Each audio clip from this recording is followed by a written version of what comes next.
રમેશ વેલાભાઈને બાતમી મળી હતી કે પાલનપુર પાટિયા મસાલ સર્કલ પાસેથી એક શખ્સ ગાંજો લઈને પસાર થવાનો છે। બાતમીના આધારે રાંદેર પોલીસે વોચ ગોઠવી હતી।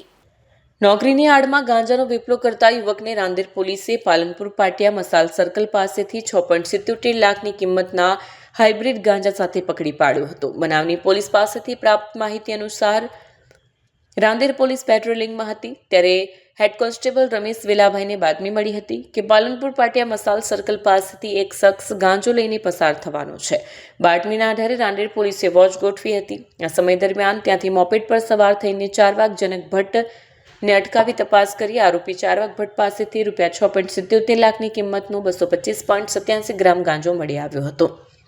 પોલીસે આ ગાંજો અને મોપેડ તથા મોબાઈલ ફોન મળીને કુલ રૂપિયા 7.15 લાખનો મુદ્દામાલ કબજે લીધો છે અને આગળની કાર્યવાહી શરૂ કરી છે।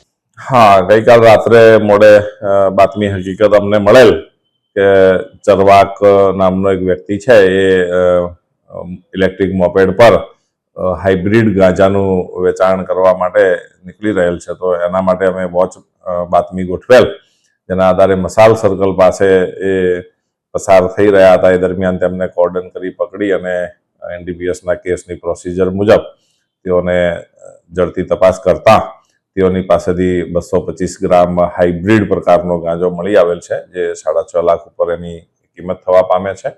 અને કોઈ નિહિલ નામના વ્યક્તિ તેઓને આ હાઇબ્રિડ ગાંજો વેચેલ છે અને તેઓની કાયદેસર કરી ધરપકડ કરવામાં આવેલ છે અને નામદાર કોર્ટમાં રજૂ કરી અને 1 દિવસના વધુ ફર્ધર પોલીસ કસ્ટડી આપવામાં આવેલ છે। જી સર, આરોપીનો કોઈ પૂર્વ ઇતિહાસ ખરો? હાલ સુધીમાં તો જણાઈ આવેલ નથી, છતાં પણ એનું તપાસ ચાલુ છે।